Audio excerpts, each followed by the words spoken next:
సంవత్సరాల తరబడి ఎన్ని మందులు వాడినా మీ మోకాల నొప్పులు తగ్గట్లేదా? ప్రాణ పెయిన్ క్లినిక్ లో అత్యాధునిక చికిత్స. నమస్తే రమగారు. నమస్తే జయ. రమగారు, ఈ మధ్య కొన్ని చిన్న చిన్ని కథలు చెప్తున్నారండి. ఏదైనా పెద్ద కథ ఒకటి చెప్తారా? మనం ఇద్దరు అన్నదమ్ములు, ముగ్గురు అన్నదమ్ములు, ఇద్దరు దుర్మార్గులు, ఒకడు మంచివాడు, అవునవును. ఇద్దరు ఒకడు సరైన వాడు కదా, ఒకడు సరైన వాడు, అలాంటి కథలు చెప్పాం కదా. అలాగే మంచి జయిస్తుంది. మంచితనంగా ఉండేవాడికి ఎప్పుడు జయం కలుగుతుంది. అంటే అంతంలో అయినా చివరికైనా వాడికి విజయమే లభిస్తుందని కదా. కొంచెం టైం పట్టినా కూడా అంతే కదా. అంతేగా. నిజపు నడక నిదానంగా ఉంటుంది. అబద్ధం భూగ్రహాన్ని చుట్టొచ్చేస్తే ఒక ఇంచి నడుస్తుంది నిజం, కానీ నిజానికి నడక ఉంటుంది తప్పకుండా. ఒక కొండ చరి మీద ఒక కాపు ఒక ఆయన ఉండేవాడట. ఆయనకి 3 పిల్లలు, 2 మగపిల్లలు, 1 ఆడపిల్ల. అయితే ఏమైంది, వీళ్ళు రోజు మగపిల్లలేమో గొడ్లు గాయటానికి వెళ్ళిపోయేవాళ్ళు, మేకల్ని తోలుకెళ్ళేది కూతురు. వీళ్ళు కొంచెం కొండ సరికి కింద ఉంటే కొండ కొమ్ము మీదకి మేకల్ని తోలుకుపోయేది పాప. దానికి ఒక 14-15 ఏళ్ళు ఉంటాయి. పిల్ల చక్కగా అందంగా ఉండేది. కొండల మీద ఉండే పిల్లలు ఆరోగ్యంగా ఉంటారు. ఒకనాడు అది మేకలు తోలుకుంటూ పైకి వెళ్ళింది. అయితే వీళ్ళు కింద ఉండి కాస్త అప్పుడప్పుడు పిల్ల ఎక్కడుందని గమనించుకుంటారు. గమనించి మేకలు కనపడతాయి, లీలగా పిల్ల లంగా జాకెట్టు కనపడుతూ ఉంటాయి. ఒక వెండి మబ్బు ఒకటి ఇట్లా పొగమంచులాగా కొండ మీదకి జారిందని, ఆ జారి ఈ పిల్ల మీదకి వచ్చిందని, తర్వాత పిల్ల కనపడలేదని తెలుసుకున్నారు వాళ్ళు. ఇంకా ఆ చుట్టుపక్కల ఇళ్ళు కొన్ని ఉన్నాయి. వాళ్ళంతా కూడా చూసారు వెండి మబ్బు ఒకటి రావటము. మబ్బు అప్పుడప్పుడు ఆకాశపు కొండ కొమ్ములకి మబ్బులు మీదకి వస్తాయి కదా, ఆ మబ్బుతో పాటు పిల్ల కూడా మాయమైంది. మేకలు దిగొచ్చేసాయి. సాయంత్రం ఎంత వెతికినా పిల్ల కనపడలా. సంవత్సరం గడిచింది. అయితే ఈ కొడుకులు ఇద్దరిలో పెద్దవాడు, నాన్న అమ్మాయి కనపడక ఏడాది అయింది, ఇంకా నేను పిల్లని వెతకడానికి వెళ్ళడానికి నిశ్చయించుకున్నా, నేను వెళ్తాను అని చెప్పాడు.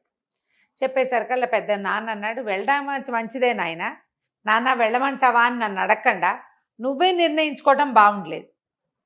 నువ్వు నిర్ణయించుకోకూడదు, నిర్ణయం తీసుకుని నువ్వు డెసిషన్ చెప్తున్నావు, నువ్వేం చేయాలి, అడగాలి తండ్రిని అనేసరికల్లా వీడేమన్నాడు, అడిగేదేమిటి, ఏడాది ఆగాం, నువ్వు చెప్పలేదు, నా అంతటి నేను డిసైడ్ చేసుకున్నాను, నేను వెళ్తాను అంతేనన్నాడు. అయితే తల్లిని, అమ్మ నాకు రొట్టె కాల్చివు, నేను వెళ్తానన్నాడు. దుప్పుల వనం అని ఒక వనం ఉందట అక్కడ. ఆ దుప్పుల వనంలో మాయమంత్రాల వాళ్ళు ఎవరో ఉన్నారని, అక్కడికి వెళ్తే పిల్ల దొరుకుతుందని మాట్లాడుకున్నాడు చుట్టుపక్కల వాళ్ళతో. ఆవిడేమంది, నాయన పని ఎక్కువ చేసి పెద్ద రొట్టె కాల్చమన్నావా, ఆపేక్షగా చిన్న రొట్టె కాల్చమన్నావా అని అడిగింది. ఆవిడికి కుర్రాడు తండ్రితో వినయంగా ప్రవర్తించలేదని తెలిసింది. ఆ కోపంతో అడిగింది. అడిగితే ఆపేక్ష అన్నం పెడుతుందా, పెద్ద రొట్టె కాల్చు అని చెప్పాడు. అని నిర్లక్ష్యంగా చెప్పాడు. సరే ఆవిడ ఇంత రొట్టె కాల్చి ఇచ్చింది. సరే ఆ రొట్టె చేత్తో పుచ్చుకుని వాడు నడుచుకుంటూ పోయాడు. దుప్పుల వనం అని ఆ దుప్పుల వనంలోకి వెళ్ళాడు. బాగా నడిచి నడిచి నడిచి నడిచి ఎకంత దూరమో నడిచిన తర్వాత ఒక చట్రా ఏదో ఉంటే అక్కడ కనపడితే అక్కడ కూర్చుని రొట్టె తీసాడు తినడానికి. పెద్ద రొట్టె కాల్చింది మా అమ్మ అనుకున్నాడు. రొట్టె తీస్తే ఎక్కడి నుంచి ఒక బొంతకాకి వచ్చింది. అక్కడే నుంచి కా కా కా కా అంటుంటే ఏమన్నాడు, మా అమ్మ ఒక్క రొట్టె కాల్చి ఇచ్చింది, నీ తిండి నువ్వు పడాలి, నా తిండి నేను మోసు తెచ్చుకున్నా, నీకెందుకు పెడతాను పో అనేసి కాకి ఒక్క ముక్క పెట్టకుండా మొత్తం రొట్టె అంతా ఆరగించేసాడు. అక్కడి నుంచి ఆ దుప్పుల వనంలోంచి అలా నడుచుకుంటూ వెళ్తే దూరంగా వాడికి ఒక ఇల్లు కనపడింది. సరే ఈ రాత్రికి ఇక్కడ పడుకుందాము, ఇక్కడ ఉన్న వాళ్ళు ఎవరో చూద్దామని అందులోకి వెళ్ళాడు. వెళ్తే ఒక ముస్సిలి ఆయన ఉన్నాడు. ఎవర్రా అబ్బాయి ఏమిటంటే, మా చెల్లెల్ని వెతుక్కుంటూ వచ్చాను అన్నాడు. అంటే సరే ఏదో పడుకో అన్నాడు. రాత్రికి ఆ ఇంట్లో వీడు పడుకున్నాడు. తెల్లవారిన తర్వాత ఆయన ఏమన్నాడు, అబ్బాయి నాకు 3 మచ్చలావులు ఉన్నాయి, 3 మచ్చలావులని కాయాలి, కాసేందుకు కమత ఉంటావా నా దగ్గర అని అడిగాడు. అడిగేసరికల్లా కుర్రాడు అన్నాడు, అసలు నేను బయలుదేరిందేమో మా చెల్లెల్ని వెతకడానికి, సరే గిట్టుబాటు అయితే కమతం కూడా చేస్తా, ఆవుల్ని కాస్తానన్నాడు. అంటే సరే ఈయన ఏమన్నాడు, ఆవును కాచడానికి రూల్స్ ఉన్నాయి, అవి ఎటు వెళ్తే అటు వెళ్ళనివ్వాలి, ఏం వేస్తే అవి మేయనివ్వాలి, వాటిని తోలకూడదు, కసరకూడదు, కేకలేయకూడదు. చాలా బాగుంది. అవి తిరిగి ఎప్పుడు వస్తాయనుకుంటే అప్పుడే వెనక్కి వస్తాయి, అప్పుడే నువ్వు వెనక్కి రావాలి ఇలాగా అన్నాడు. అనేసరికి సరే ఒప్పుకున్నాడు. ఆ 3 మచ్చల ఆవుల్ని తోలుకుని అడవి మీదకి బయలుదేరాడు. అలా తోలుకుంటూ వెళ్తుంటే ఒక పెద్ద మైదానం. ఈ మైదానంలోకి వెళ్ళేసరికల్లా ఆవుల దారిన ఆవులు పోతున్నాయి, వీడికి ఆవుల్ని వదలకూడదని ఇన్స్ట్రక్షన్ ఉంది. నువ్వు అవి ఎక్కడికి వెళ్తే నువ్వు అక్కడికి వెళ్ళాల్సిందే. అవి ఎక్కడ నీళ్ళు తాగితే నువ్వు అక్కడ నీళ్లు తాగాలి. ఆ మైదానంలోకి వెళ్ళేసరికి ఒక వెండి కోడి, బంగారు కోడి, 2 కోళ్ళు కనపడ్డాయి వీడికి. వెండి రంగులో ఒక కోడి, బంగారు రంగులో ఒక కోడి కనిపించింది. అవి ఎగురుతుంటే వీడికి పిచ్చి సరదా వచ్చేసి ఆవులను వదిలేసేసి ఈ కోళ్ల వెనకాల పడ్డాడు. ఎంత దూరమో పరిగెత్తాడు, కోళ్ళు అందలేదు కోళ్ళు. వదిలేశాడు. మళ్ళీ ఆవుల దగ్గరికి వెళ్ళాడు. అవి ఆ మైదానం దాటి ఇంకో ఎక్కడికో వెళ్తున్నాయి. వాటి వెనకాల పడిపోయాడు. అక్కడి నుంచి ఓ వెండి కర్ర, ఓ బంగారు కర్ర గాల్లో తేలుతూ కనపడ్డాయి వాడికి. మెరిసిపోతుంటే వస్తువుల మీద ఆసక్తి ఉంటుందిగా. ఈ ఆవుల వెనకాల లేడిక్కవాడు. ఆవులను వదిలేసి ఈ కర్రలు ఎగిరిపోతున్న ఆ కర్రల వెనకాల పడ్డాడు. వీడు పట్టుకోగానే అవి మాయమైపోయింది. అయ్యో. మళ్ళీ ఆవులు ఎక్కడున్నాయో చూసాడు. ఆ వాటి ఎటో పోతున్నాయి. వాటి వెనకాల పడి పరిగెత్తాడు. ఇంకా డౌన్లోకి వెళ్తే అక్కడ ఎన్ని పళ్ళ తోటలు ఉన్నాయో, ఎన్ని పళ్ళో, చెట్ల నిండా పళ్ళే.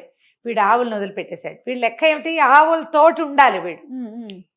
వీడికి పట్టించుకోలే, ఎక్కడికక్కడ వదిలేస్తున్నాడు. పరిగెత్తుకుంటూ వెళ్ళి మరి ఆ చెట్లు ఎక్కేశాడు. పొట్ట పట్టినన్ని పళ్ళు ఆత్రంగా తిన్నాడు. ఎన్ని పళ్ళు తిన్నాడో. బట్టల నిండా పళ్ళ మరకలు, మూతి నిండా పళ్ళ మరకలు. చీకటి పడింది. ఆవులు మళ్ళీ రావడం మొదలుపెట్టినాయి. వాటి వెనకాల పడి వచ్చాడు. ఇంటికి వెళ్ళిపోయారు. ఆ ముసలాడున్న ఆ పాకల దగ్గరికి వెళ్ళిపోయినాయి ఆవులు. పాకలు ఉండేసరికల్లా ఆయన ఏమన్నాడు, తోలుకొచ్చావా అన్నాడు. తోలుకొచ్చానండి. ఆవులతోటే ఉన్నావా అన్నాడు. ఆవులతోటే ఉన్నాను అన్నాడు. సరే, పాలు తీసి నువ్వు ఎంత బాగా వీటి కాపలా కాసావో నేను తెలుసుకుంటానన్నాడు. పాలు తీసాడు. ఆవుల పాలు తీస్తే పల్చగా నీళ్ళల్లే, తెల్ల నీళ్ళల్లే ఉన్నాయి 3 ఆవుల పాలు. అక్కడి నుంచి ఆయన అన్నాడు, దుర్మార్గుడా, ఆవులకి సహాయం కావాలి, నువ్వు వాటితో లేవు. ఏ వస్తువు కనపడితే ఆ వస్తువు వెనకాల పరిగెత్తావు. నీకు మంచితనం లేదు, బుద్ధి లేదు, వినయం లేదు. కమతం చేయాలంటే యజమాని చెప్పినట్టు వినాలి. ఆవులకి వాటితోటి మనిషి ఉంటేనే శక్తి అని చెప్పి ఆ చేతిలో ఉన్న ఓ చిన్న గడ్డి కట్టతోటి వాడిని దెబ్బ కొట్టాడు. కొట్టేసరికల్లా వాడు రాయిగా మారిపోయి అక్కడ ఉండిపోయాడు. సంవత్సరం గడిచింది. ఏడాది తర్వాత చిన్న కొడుకు నాన్నని అడిగాడు, నాన్న, చెల్లాయి తప్పిపోయి 2 ఏళ్ళు, అన్నయ్య తప్పిపోయి ఏడాది అయింది. నన్ను ఏమైనా వెళ్ళమంటావా ఒకసారి వెతకడానికి అనేసరికల్లా నాన్న అన్నాడు, నాయన అడిగావు కదా, వెళ్ళిరా ఒకసారి తీసుకున్నావు. నువ్వు అడిగావు కదా, వెళ్ళనా అన్నావు కదా, వెళ్ళిరా, చెల్లాయిని అన్నయ్యని తీసుకురా అన్నాడు. అక్కడి నుంచి వాళ్ళ అమ్మ అడిగింది, బాగా పనిచేసి పెద్ద రొట్టె కాల్చిన నాన్న, ఆపేక్షతో చిన్న రొట్టె కాల్చనా అని అడిగితే పిల్లాడు అన్నాడు, అమ్మ ఆపేక్షతో పెట్టేది చిన్న తుంపైనా చాలమ్మా, నీకు చేత వచ్చినంత ఆపేక్షగా చెయ్యి అని చెప్పి చిన్న రొట్టె కాల్చి చేతిలో పెట్టింది. 2వ వాడు నడుచుకుంటూ బయలుదేరితే దుప్పుల వనంలోకి వెళ్ళిపోయాడు. వెళ్ళేసరికి అలా చట్రాయి దగ్గర కూర్చొని తినడానికి తీసాడు రొట్టె. బొంతకాకి అరుచుకుంటూ వచ్చి అక్కడి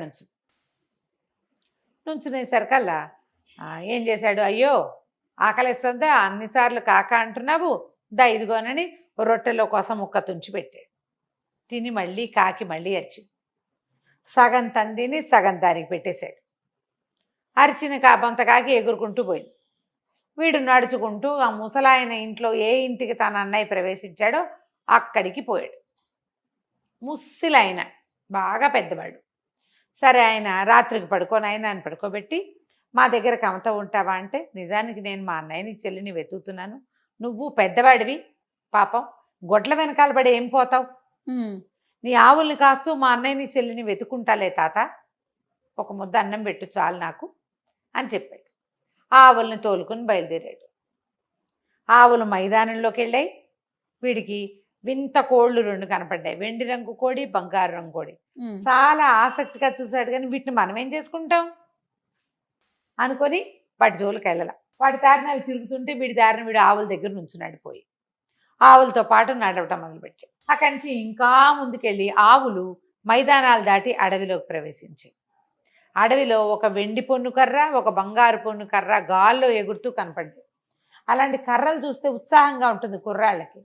ఇట్లాంటివి గాల్లో ఎందుకు ఎగురుతాయి, ఏ మాయ మంత్రాలవో విచిత్రంగా అని వాటి జోలు మనకెందుకని ఆవుల మీద చేతులేసి వాటితో పాటు నడుస్తూ పోయాడు. ఇంకా దాటిన తర్వాత పెద్ద పళ్ళ చెట్ల వనంలోకి ప్రవేశించినాయి ఆవులు. వీడు పొద్దున్నే అన్నం తినొచ్చాడు. కడుపు నిండిన వాడికి మనకి పండెందుకు, పళ్ళుంటే మాత్రం. ఆయన ఆవులతోటి ఉండాలి, ఆయన చెప్పిన రూల్స్. అవి ఎటు వెళ్తే అటు వెళ్ళాలి, అవి ఏం తింటుంటే వాటి దగ్గరే నువ్వు నుంచోవాలి, కన్ను మరుగు కాకూడదు, దగ్గరే ఉండాలి, తోలకూడదు, అవి తిరిగి వచ్చినప్పుడు తిరిగి రావాలి. అదే పెద్దవాడికి ఏ రూల్ చెప్పాడో చిన్నవాడికి అవే రూల్స్. ఆవులతో ఉండమన్నాడు కాబట్టి పళ్ళ చెట్ల దగ్గరికి వెళ్తే ఆవులు ఎటు వెళ్ళిపోతాయో, చెట్టు ఎక్కి కోసుకోవద్దు పళ్ళు. అవునవును. మనం పళ్ళ అయ్యావ ఎందుకు, ఇంటికి వెళ్ళిపోతే సాయంకాలం అక్కడే ఏదో రెండు రొట్టెలు తినొచ్చని కుర్రాడు వాడి జోలికి వెళ్ళాలి. అక్కడి నుంచి దూరంగా మంటలు కనపడ్డాయి. ఈ ఆవులు నడుచుకుంటూ ఆ మంటల వైపుకి వెళ్ళిపోయింది. వీడికి ఇన్స్ట్రక్షన్ ఉంది, ఆవును తోలకూడదు, కసరకూడదు, కేకలేయకూడదు. వీడు వాటితో పాటే వెళ్ళాడు. ఆవులు కసగందల పొగొస్తోంది, ఆ పొగ మధ్యలో ఇంచి వెళ్ళినాయి. వీడు కూడా సేఫ్గా వాటి వెనకాల నడుచుకుంటూ వెళ్ళిపోయాడు. అక్కడ బోళ్ళంత గడ్డి ఉంది, కడుపు నిండా గడ్డి మేసి 3 ఆవులు మళ్ళీ వెనక్కి తిరిగినాయి. తిరిగేసరికల్లా వెనక్కి తిరిగి వచ్చి పిల్లాడు కూడా వాడితో పాటు రెండో వాడు వచ్చేసాడు. వెనక్కి వచ్చేసి ఈ ముసలాయన దగ్గరికి వచ్చాడు. ముసలాయన అన్నాడు, బాగా కాసేవా ఆవుల్ని అంటే, బాగా కాసాను, వాటితో పాటే ఉన్నాను అన్నాడు. అనేసరికి సరే పాలు తీసి చూస్తానన్నాడు. పాలు తీసేసరికల్లా పాలు చిక్కగా పైన వెన తేలుతున్నట్టుగా ఉన్నాయి. ఓహో సరే అండి, అప్పుడు ఆవులకి నచ్చినట్టు చేసావన్నమాట. ఆయన అన్నాడు, సరే అబ్బాయి నీకేం కావాలో చెప్పు అనేసరికల్లా నేనేం చెప్పను, నేను మా చెల్లిని మా అన్నయ్యని వెతుకుంటూ వచ్చాను. ఇక్కడ ఏదో రాతి బొమ్మ ఉంది, అదేమో మా అన్నయ్య లాగా ఉంది. గుర్తుపట్టాడు. మా అన్నయ్యలే ఉంది, మరి మా అన్నయ్య మా చెల్లి కావాలి నాకు. మీ రకం చూస్తుంటే మీరే మా అన్నయ్యని మా చెల్లిని తెచ్చారేమో అనిపిస్తోంది. మా అన్నయ్యని మా చెల్లిని మాకు ఇప్పించి తాత, నేను వెళ్ళిపోతానన్నాడు. అనేసరికల్లా ఆయన అన్నాడు రుసరుసలాడుతూ, తెచ్చాననుకో, మీ అన్నయ్యకి బుద్ధి లేదు, మంచితనం లేదు, వినయం లేదు, వాడికి గొడ్డునప్ప చెప్తే జాగ్రత్తగా చూసుకోవటం రాదు. సరే కావాలంటే నీకు అట్లాగే ఇస్తా, నాకు 3 పనులు చేసి పెట్టు నువ్వు. ఈ 3 పనులు అయితే అన్నయ్యని ఇచ్చేస్తాడా? అన్నయ్యని ఇచ్చేస్తాను, మీ చెల్లిని కూడా ఇచ్చేస్తాను అన్నాడు. సరే చెప్పమన్నాడు.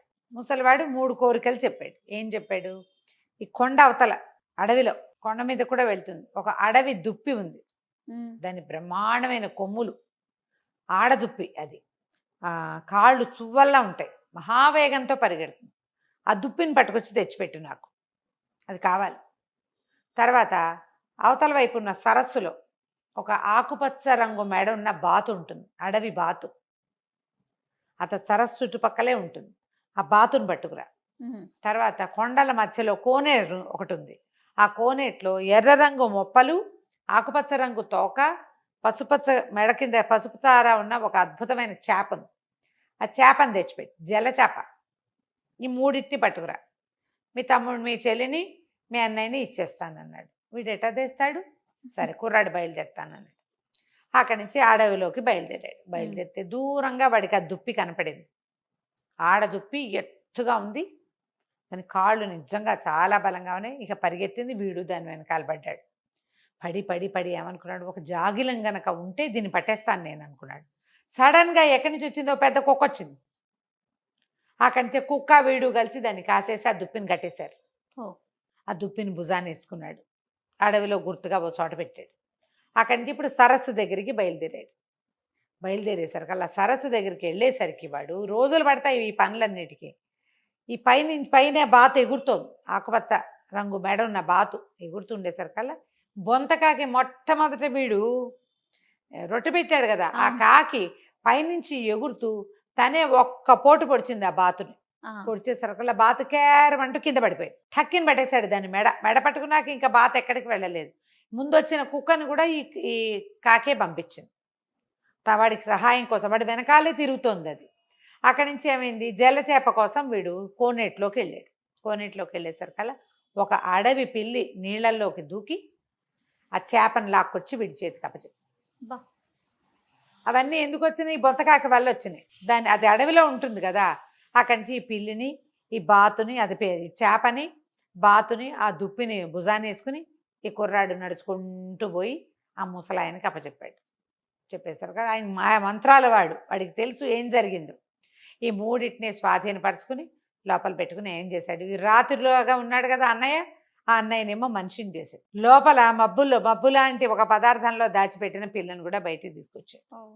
ఇదిగో మీ చెల్లి సేవ చేయించుకునేందుకు తెచ్చుకున్నాను, వెనకాల పిల్ల మేకలు కాస్తుంది రోజు అని. నువ్వు మంచితనంతో మర్యాదతోటి ఈ పనులన్నీ చేసావు, మీ అన్నయ్యకి కూడా అది నేర్పించు, హాయిగా ఉండని అన్నయ్యని చెల్లిని తమ్ముడికి అప్పచెప్పాడు. వీళ్ళిద్దరిని వెంట పెట్టుకుని ఈ కుర్రాడు నడుచుకుంటూ ఇంటికి తీసుకుపోయాడు. ఆ బొంతకాకి ఎప్పుడైనా ఓసారి వీడి కొద్దీ స్నేహం కొద్దీ వాళ్ళ ఇంటికి వెళ్ళి కనపడుతూ ఉండేది. ఆ తర్వాత ఎప్పుడూ వాళ్ళు కొండ కొమ్ము లెక్కల ఆ కొమ్ము ఎక్కకుండా కిందనే తిరుగుతూ పనిచేసుకుని హాయిగా ఉన్నారు కథ కంచికి మనం ఇంటికి. సూపర్. నమస్తే. నమస్తే.